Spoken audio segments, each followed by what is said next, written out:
welcome to Season 2, Episode 64 of the Berean Manifesto, brought to you by the Ecclesian House.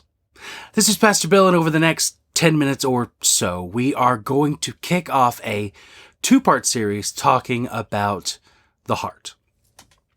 In Matthew chapter 16, starting in verse 13, Jesus asks the disciples who people believe that he is.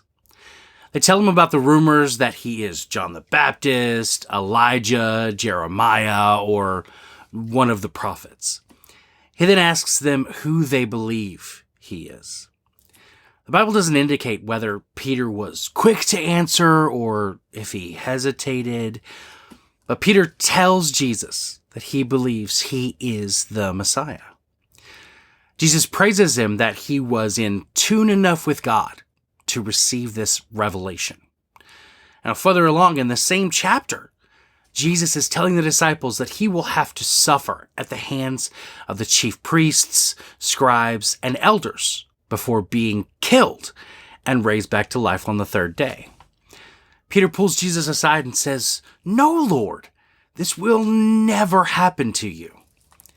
To which Jesus, in verse 23, replies, "Get behind me, Satan. You are a hindrance to me because you're not thinking about God's concerns, but human concerns." What was the difference in Peter between his revelation and when Jesus is comparing him to Satan? In verse 16 of Matthew chapter 16, when Peter declares Jesus to be the Messiah, he is speaking from his Spirit. In verse 22 of Matthew chapter 16, when Peter forbids that Jesus should be killed, he's speaking from his heart. Now, Jeremiah chapter 17 verse 9 tells us the heart is more deceitful than anything else and incurable. Who can understand it? And in John chapter 8, Jesus tells us that as the father of lies, it's in Satan's nature to lie. You will never be more like Satan than when you listen to your heart. All this popular sentiment of following your heart and you do you, all of that is satanic propaganda. And now that I've probably inspired or horrified you, let's take this from bad to worse. Today's world has this warped sense of following your heart in love when you're either searching for your destined one or have given up and are taking whatever you can get right now, sometimes both, taking what you can get right now and hoping that process will lead you to the one. Even Christians have allowed our culture to be infected by this warped fantasy of following our heart in love and talk about finding the husband or wife that God has for us. And this endless premarital string of crushes, relationships, dating, and romance to try to find this ideal person, none of this is biblical and serves as a distraction from serving the Lord.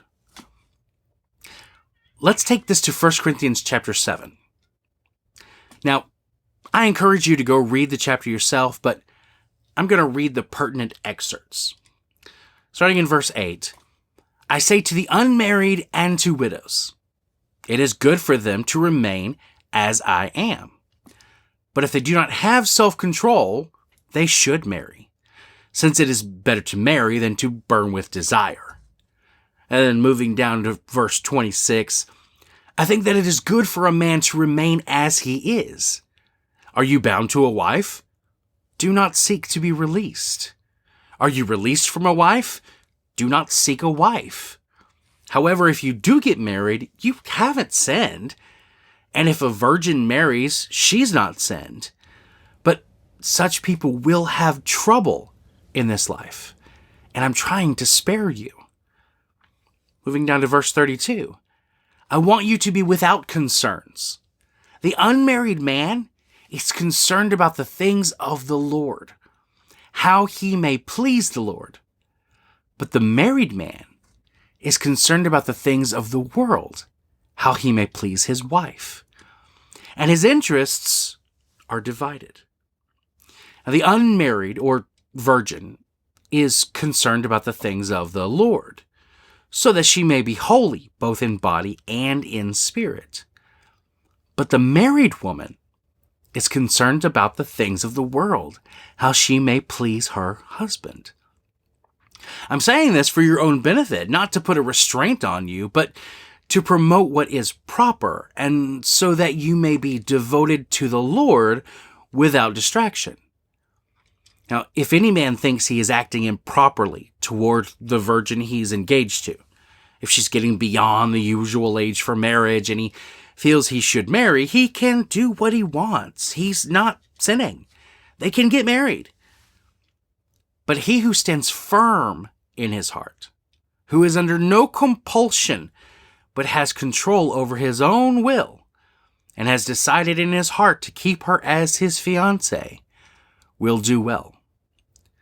So then he who marries his fiancée does well, but he who does not marry will do better.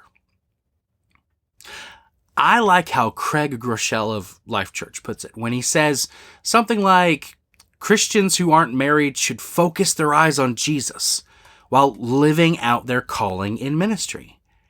And if you happen to notice someone come alongside you who is focused on Jesus and living out their calling on the same trajectory as you, then you clasp hands and pursue Jesus together. Now, did my wife and I do this to find each other? Nope.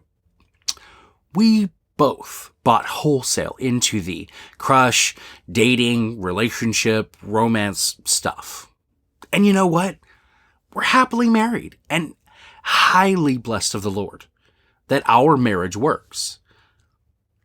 But with the divorce rate among Christians being roughly the same as non-Christians, maybe it's time we admit that something is amiss in what we hold as our culturally acceptable practices where dating and romance are concerned.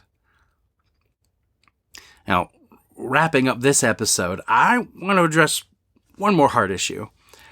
There's this concept that it's okay to look as long as you don't touch, to envy as long as you don't steal, to hate as long as you don't act. And the problem with that is this.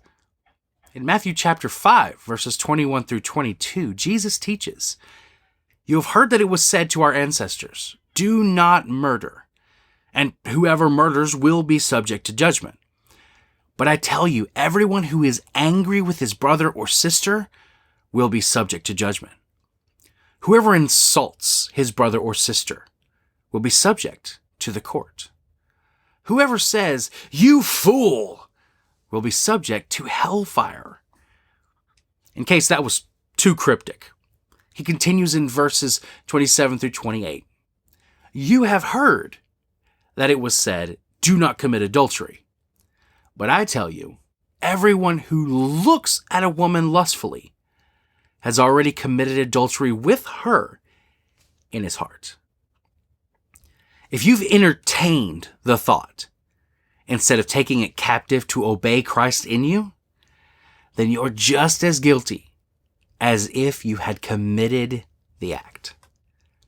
We have a heart issue.